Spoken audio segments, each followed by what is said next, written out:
Bismillahirrahmanirrahim. Assalamualaikum warahmatullahi wabarakatuh.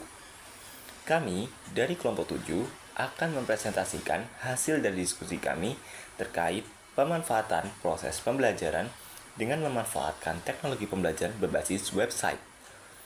Untuk objek kami adalah Google Sites sebagai media teknologi pembelajaran tersebut. Baiklah, tanpa berlama-lama lagi, berikut adalah penjelasannya. Selanjutnya, yang akan kita bahas pada presentasi kali ini adalah yang pertama, terkait konsep dasar teknologi pembelajaran. Kemudian yang kedua adalah presentasi hasil proyek kami, yaitu Google Sites sebagai objek media kami dalam teknologi pembelajaran. Baik, selanjutnya adalah definisi dari teknologi pembelajaran. Teknologi pembelajaran itu merupakan bidang kegiatan yang berfokus pada perancangan, pengembangan, pemanfaatan, pengelolaan, dan evaluasi proses serta sumber untuk meningkatkan efektivitas dalam pembelajaran.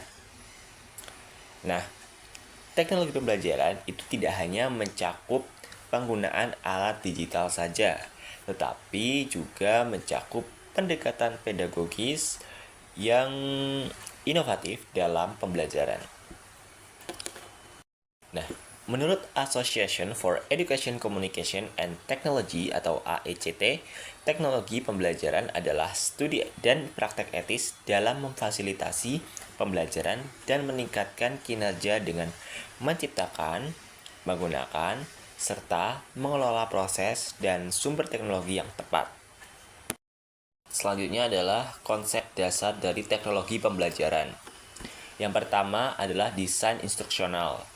Jadi, desain instruksional ini adalah merancang sebuah kegiatan pembelajaran yang terstruktur dan menarik, serta dengan penerapan pembelajaran yang terarah pada tujuan pembelajaran dan materi, serta kegiatan yang fleksibel untuk mengakomodasi kecepatan dan gaya belajar siswa yang memungkinkan siswa itu belajar secara mandiri maupun kolaboratif. Yang kedua adalah pemanfaatan media pembelajaran. Nah, dengan memanfaatkan teknologi sebagai pembelajaran seperti video, kemudian animasi atau video animasi ya, kemudian presentasi interaktif, dan e-learning ini sangat mendukung dalam proses pembelajaran yang serba digital saat ini. Seperti contohnya, pada kelompok kami ini memanfaatkan website pembelajaran dengan berbasis Google Sites sebagai proses kegiatan pembelajaran nanti. Seperti itu. Nah, kemudian yang ketiga adalah evaluasi pembelajaran. Dalam pembelajaran ini, tidak hanya menilai hasil akhir siswa, seperti nilai ujian, tetapi juga menilai proses dan hasil pembelajaran. Jadi tidak hanya melihat apa yang siswa tersebut capai. Nah, tetapi juga bagaimana mereka belajar. Kemudian, evaluasi berbasis teknologi ini memungkinkan pemantauan proses belajar secara real time, seperti partisipasi, aktivitas, dan juga interaksi. Lagi dan lagi, untuk memanfaatkan teknologi sebagai proses pembelajaran, dengan memanfaatkan bahan evaluasi seperti Google Form, Quizzes sebagai media untuk kuis, kemudian Google Docs untuk melihat kontribusi individual dalam tugas kelompok, dan LMS atau Learning Management System seperti Google Classroom untuk mengelola nilai, feedback, dan juga pelacakan progres siswa. Nah, selain itu, untuk mengukur seberapa efektifnya penggunaan media tersebut untuk proses pembelajaran. Jadi, evaluasi pembelajaran itu untuk mengukur seberapa efektif proses dan hasil belajar siswa, dan seberapa efektifnya penggunaan media untuk proses pembelajaran, serta menyediakan umpan balik cepat dan tepat. Kemudian yang keempat adalah interaktivitas.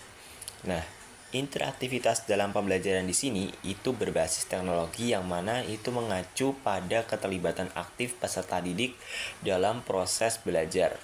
di mana mereka tidak hanya menjadi penerima informasi secara pasif, tetapi juga terlibat dalam memahami, merespons, dan juga membangun pengetahuan dari materi yang disajikan. Dengan bantuan teknologi seperti video, interaktif, kemudian kuis digital, kemudian forum diskusi, dan juga tugas kolaboratif daring, siswa itu dapat menjelajahi materi secara lebih dinamis dan kontekstual. Interaksi ini tidak hanya terjadi antara siswa dan guru, tapi juga antara siswa dengan konten pembelajaran serta antar sesama siswa. Melalui media seperti Google Sites, peserta didik itu dapat mengakses materi, menonton video penjelasan, dan juga mengerjakan latihan serta berkolaborasi dalam proyek teks negosiasi. Nah, dengan demikian, pembelajaran itu menjadi lebih menarik, mendalam, dan sesuai dengan karakteristik pembelajaran pada abad ke-21 ini, yang menuntut pengalaman belajar yang aktif dan responsif. Seperti itu. Selanjutnya adalah konsep dasar dari teknologi pembelajaran. Yang pertama adalah desain instruksional.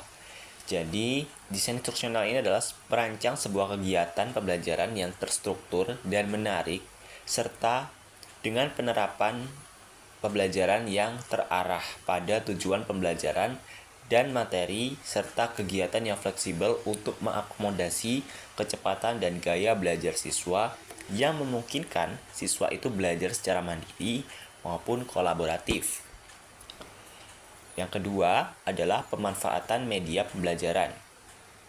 Nah, dengan memanfaatkan teknologi sebagai pembelajaran seperti video, kemudian animasi atau video animasi ya, kemudian presentasi interaktif, dan e-learning ini sangat mendukung dalam proses pembelajaran yang serba digital saat ini. Seperti contohnya, pada kelompok kami ini memanfaatkan website pembelajaran dengan berbasis Google Sites sebagai proses kegiatan pembelajaran nanti. Seperti itu.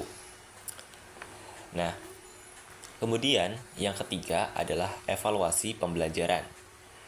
Dalam pembelajaran ini, tidak hanya menilai hasil akhir siswa, seperti nilai ujian, tetapi juga menilai proses dan hasil pembelajaran. Jadi tidak hanya melihat apa yang siswa tersebut capai. Nah, tetapi juga bagaimana mereka belajar. Kemudian, evaluasi berbasis teknologi ini memungkinkan pemantauan proses belajar secara real time, seperti partisipasi, aktivitas, dan juga interaksi. Lagi dan lagi, untuk memanfaatkan teknologi sebagai proses pembelajaran, dengan memanfaatkan bahan evaluasi seperti Google Form, Quizzes sebagai media untuk kuis, kemudian Google Docs untuk melihat kontribusi individual dalam tugas kelompok, dan LMS atau Learning Management System seperti Google Classroom untuk mengelola nilai, feedback, dan juga pelacakan progres siswa. Nah, selain itu, untuk mengukur seberapa efektifnya penggunaan media tersebut untuk proses pembelajaran. Jadi, evaluasi pembelajaran itu untuk mengukur seberapa efektif proses dan hasil belajar siswa, dan seberapa efektifnya penggunaan media untuk proses pembelajaran, serta menyediakan umpan balik cepat dan tepat. Kemudian yang keempat adalah interaktivitas. Nah, interaktivitas dalam pembelajaran di sini itu berbasis teknologi yang mana itu mengacu pada keterlibatan aktif peserta didik dalam proses belajar, di mana mereka tidak hanya menjadi penerima informasi secara pasif, tetapi juga terlibat dalam memahami, merespons, dan juga membangun pengetahuan dari materi yang disajikan. Dengan bantuan teknologi seperti video, interaktif, kemudian kuis digital, kemudian forum diskusi, dan juga tugas kolaboratif daring, siswa itu dapat menjelajahi materi secara lebih dinamis dan kontekstual. Interaksi ini tidak hanya terjadi antara siswa dan guru, tapi juga antara siswa dengan konten pembelajaran serta antar sesama siswa. Melalui media seperti Google Sites, peserta didik itu dapat mengakses materi, menonton video penjelasan, dan juga mengerjakan latihan serta berkolaborasi dalam proyek teks negosiasi. Nah, dengan demikian, pembelajaran itu menjadi lebih menarik, mendalam, dan sesuai dengan karakteristik pembelajaran pada abad ke-21 ini, yang menuntut pengalaman belajar yang aktif dan responsif. Seperti itu. Studi menekankan bahwa teknologi pembelajaran bukan hanya tentang penggunaan alat, melainkan juga mencakup penelitian dan pengembangan pendekatan-pendekatan yang efektif dan inovatif. Ini berarti bahwa penggunaan media seperti Google Sites perlu dirancang berdasarkan kajian yang matang agar relevan dan tepat sasaran. Misalnya dalam menyampaikan materi teks negosiasi kelas 10 secara interaktif dan terstruktur. Selanjutnya, unsur praktik etis menegaskan pentingnya etika dalam penggunaan teknologi, termasuk dalam penyajian konten pembelajaran. Dalam konteks ini, Google Sites dapat dimanfaatkan untuk menyediakan materi yang kredibel, bebas plagiarisme, dan menghargai hak cipta, sekaligus memperhatikan aspek inklusivitas siswa. Fasilitas pembelajaran mengacu pada penciptaan lingkungan yang mendukung siswa untuk belajar secara aktif dan mandiri. Melalui Google Sites, guru dapat menyusun halaman-halaman materi teks negosiasi yang interaktif, menyematkan video pembelajaran, latihan soal, dan forum diskusi yang memungkinkan keterlibatan siswa secara lebih dalam. Terakhir, peningkatan kinerja berkaitan dengan sejauh mana siswa mampu menerapkan pengetahuan yang diperoleh dalam situasi nyata. Media seperti Google Sites dapat menyertakan penilaian formatif dan tugas-tugas aplikatif yang menilai keterampilan siswa dalam menyusun dan menganalisis teks negosiasi, sehingga pembelajaran tidak hanya berhenti di teori, tetapi juga berdampak pada kemampuan praktis siswa mereka. Dengan demikian, Google Sites sebagai media pembelajaran dapat mencerminkan keempat unsur ini secara terpadu dan mendukung pembelajaran teks negosiasi secara optimal. Selanjutnya, sejarah dan evaluasi teknologi pembelajaran. Seiring berjalannya waktu, teknologi pembelajaran telah berubah dari sekedar penggunaan media dalam pendidikan menuju pendekatan yang lebih luas dalam desain, implementasi, dan evaluasi proses belajar mengajar. Pada era 60-an fokus pada penggunaan media audiovisual, dan pada era 70-80 pendekatan sistematis dalam desain pembelajaran. Pada era 90-2000-an munculnya teori kognitif dan konstruksivisme yang menekankan peran aktif siswa dalam pembelajaran. Pada era digital atau 2000 sampai sekarang, pemanfaatan teknologi digital seperti e-learning, pembelajaran berbasis game, dan kecerdasan buatan. Selanjutnya adalah aspek etika dalam teknologi pembelajaran yang menjadi hal sangat penting untuk diperhatikan dalam proses pengembangan dan penerapan media pembelajaran. Prinsip-prinsip etika ini mencakup 3 komitmen utama. Yang pertama adalah komitmen terhadap individu, yang berarti pendidik dan pengembang media harus menjaga hak setiap siswa untuk mengakses sumber belajar secara adil serta memperhatikan kesejahteraan mereka, baik secara fisik maupun psikologis. Dalam penggunaan media seperti Google Sites untuk materi teks negosiasi kelas 10, ini berarti memastikan bahwa situs mudah diakses oleh semua siswa, tidak memuat konten yang diskriminatif, serta menyediakan ruang belajar yang aman dan nyaman. Kedua, komitmen terhadap masyarakat yang mengharuskan teknologi pembelajaran menyampaikan informasi yang jujur, akurat, dan tidak menyesatkan. Dalam konteks Google Sites, guru harus memperhatikan bahwa semua materi teks negosiasi yang disajikan bersumber dari referensi yang kredibel dan tidak menyebarkan informasi yang bias atau manipulatif. Yang ketiga, komitmen terhadap profesi mengacu pada pentingnya menjaga integritas profesional, termasuk menghargai hasil karya intelektual orang lain. Di dalam Google Sites, hal ini dapat diwujudkan dengan mencantumkan sumber asli dari teks, video, atau materi tambahan yang digunakan, serta terus mengembangkan keterampilan digital. Selanjutnya, proses dan sumber daya teknologi serta fasilitas.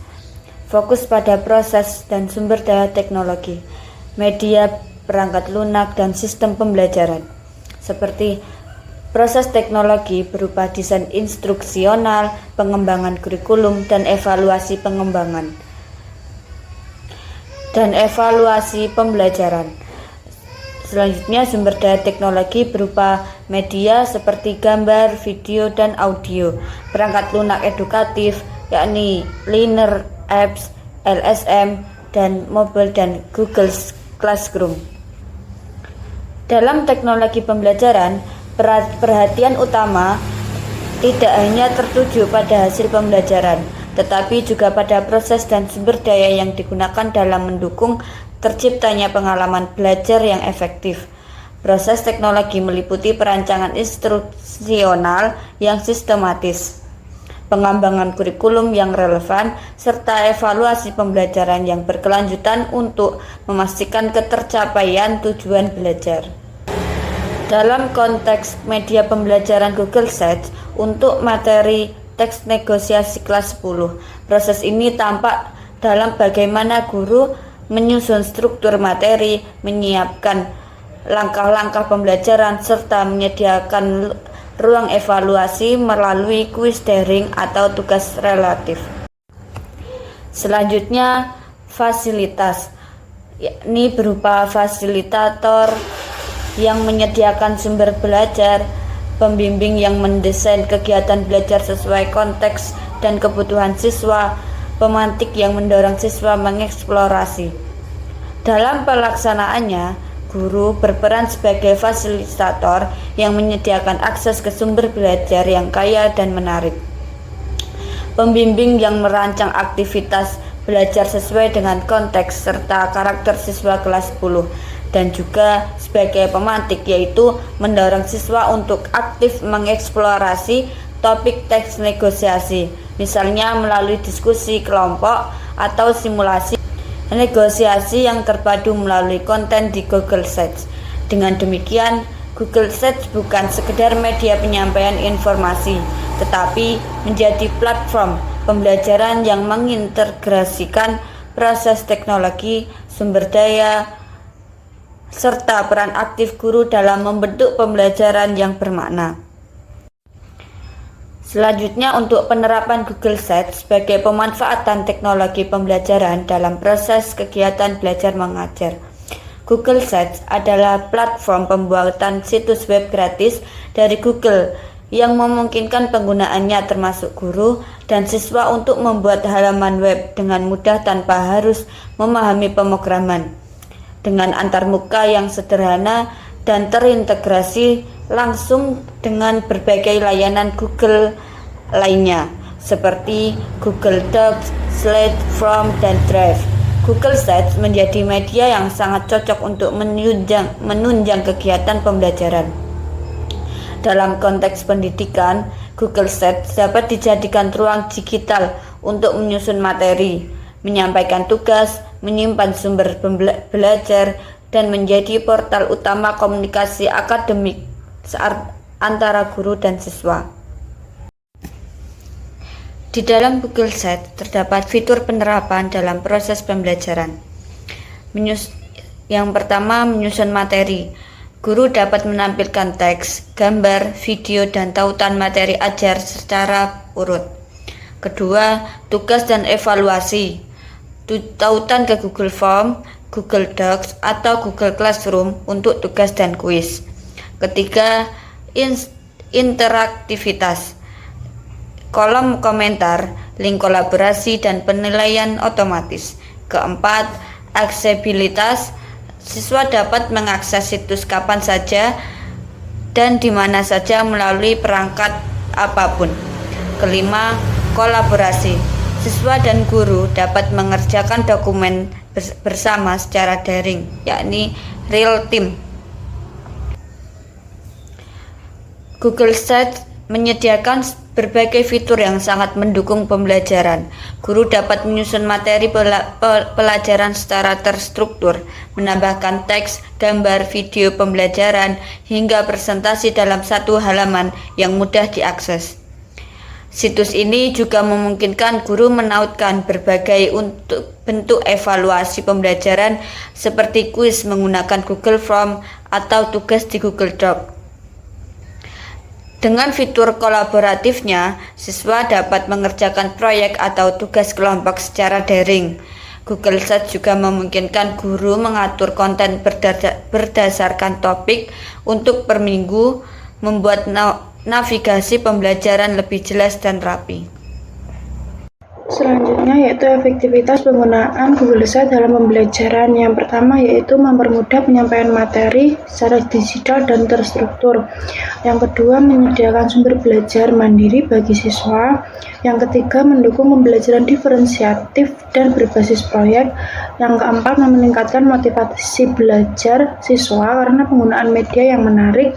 Yang selanjutnya yaitu memungkinkan guru untuk memantau kemajuan siswa melalui aktivitas digital. Penggunaan Google Sites terbukti efektif dalam mendukung proses pembelajaran, terutama di era digital dan pembelajaran jarak jauh. Guru dapat menyampaikan informasi secara konsisten dan terdokumentasi, sementara siswa bisa mengakses materi kapanpun dibutuhkan. Hal ini sangat membantu siswa dengan gaya belajar yang berbeda-beda dan kecepatan belajar yang variatif. Selain itu, situs ini memberikan ruang bagi pembelajaran mandiri, pembelajaran berbasis proyek, dan keterlibatan aktif siswa dalam proses belajar. Dengan sistem digital, guru juga lebih mudah memantau proses pembelajaran dan hasil kerja siswa secara sistematis. Sebagai media pembelajaran, Google Sites memiliki sejumlah kelebihan. Yang pertama yaitu platform ini gratis dan sangat user-friendly, sehingga memudahkan guru dalam mengatur materi dan tugas. Kedua, integrasinya dengan Google Workspace memungkinkan penggunaan beragam media dan alat evaluasi dalam satu platform. Ketiga, siswa dapat mengakses konten dari perangkat apapun, baik laptop maupun ponsel. Namun, Google Sites juga memiliki kekurangan. Fitur interaktifnya masih terbatas dibandingkan learning management system seperti Moodle. Tidak tersedia forum diskusi atau obrolan langsung, sehingga interaksi siswa secara real-time lebih sulit terjadi. Selain itu, penggunaan Google Sites memerlukan koneksi internet yang stabil, dan jika tata letak situs tidak dirancang dengan baik, siswa bisa kesulitan menavigasi halaman. Ini adalah cara penggunaan akses Google Sites untuk siswa dalam proses pembelajaran. Nah, yang pertama, siswa harus mempersiapkan perangkat dan juga koneksi internet yang stabil. Jadi yang pertama tadi, pastikan siswa tersebut menggunakan perangkat selulernya seperti laptop, komputer, ataupun smartphone. Nah, kemudian yang kedua adalah terhubung ke internet yang stabil. Jadi siswa wajib sekali mempunyai internet yang stabil. Bisa melakukan data atau wifi, tapi dengan internet yang stabil. Kemudian yang ketiga, disarankan menggunakan akun Google atau Gmail agar nantinya itu lebih mudah untuk mengakses dokumen yang tertaut, seperti itu. Kemudian selanjutnya buka tautan Google Sites. Nah, yang pertama, siswa nantinya akan diarahkan membuka peramban atau browser seperti Google Chrome atau Mozilla Firefox. Tapi lebih disarankan ke Google Chrome. Kemudian yang kedua, siswa harus mengklik tautan yang tersedia yang nantinya bisa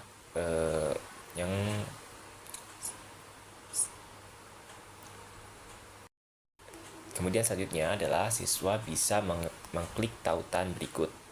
Nah, ini nantinya langsung siswa bisa menunggu hingga halaman situs terbuka. Selanjutnya, cara penggunaan akses Google Sites untuk siswa dalam proses pembelajaran. Yang pertama, navigasi halaman. Di halaman utama ini, siswa akan melihat berbagai menu atau topik seperti halaman utama, menu, materi, contoh dialog negosiasi, dan evaluasi. Klik mulai di halaman utama. Kemudian, klik bagian yang ingin dipelajari sesuai urutan pembelajaran. Yang kedua, membaca dan mempelajari materi. Yang pertama, buka halaman materi apabila mengakses materi. Yang kedua, baca materi teks negosiasi yang tersedia secara teliti. Yang ketiga, mengakses tugas dan evaluasi. Yang pertama, buka halaman tugas dan evaluasi. Yang kedua, kerjakan 2 tugas pada halaman tersebut. Yang ketiga, tugas 1 adalah tugas individu, yaitu kuis. Siswa mengeklik tombol kuis yang tertera pada halaman kuis. Yang keempat, tugas 2 adalah tugas kelompok, yaitu membuat dialog negosiasi dan dipresentasikan. Untuk dialog negosiasi dikumpulkan melalui link Google Form yang tersedia. Selanjutnya, kesimpulan, teknologi pembelajaran adalah bidang studi dan praktik etis yang berfokus pada perancangan, pengembangan, pemanfaatan, dan evaluasi proses serta sumber belajar untuk meningkatkan aktivitas dan kinerja pembelajaran. Teknologi pembelajaran dipahami dari 2 perspektif, sebagai konsep, yaitu landasan teoritas dan etika penggunaan teknologi dalam pendidikan, dan sebagai praktik, yaitu penerapan metode dan media untuk menciptakan lingkungan belajar yang efektif. Unsur utamanya meliputi instruksional, pemanfaatan media digital, evaluasi pembelajaran berbasis teknologi, dan interaktivitas antara siswa dan materi. Teknologi ini berkembang seiring waktu, mulai dari media audio visual hingga era digital seperti e-learning dan AI. Dilandasi teori belajar, behaviorisme, kognitivisme, konstruktivisme, teknologi pembelajaran mendukung pembelajaran yang efisien, efektif, produktif, serta beretika dalam konteks pendidikan modern. Itu tadi adalah hasil dari presentasi kami terkait dengan konsep dasar teknologi dan juga presentasi untuk hasil proyek kami, yaitu terkait media teknologi berbasis website. Nah, kami memilih objeknya yaitu Google Sites. Nah, baik, kami akan menunjukkan media kami ya terkait yaitu Google Sites. Baik.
Merupakan hasil dari proyek kelompok kami, yaitu teknologi pembelajaran berbasis website. Ya, tadi sudah dijelaskan juga konsep dasar dari teknologi pembelajaran, kemudian selanjutnya adalah hasil dari proyek kami. Dan baik, itu saja yang bisa kami sampaikan. Kurang lebihnya kami sangat mohon maaf yang sebesar-besarnya. Wassalamualaikum warahmatullahi wabarakatuh.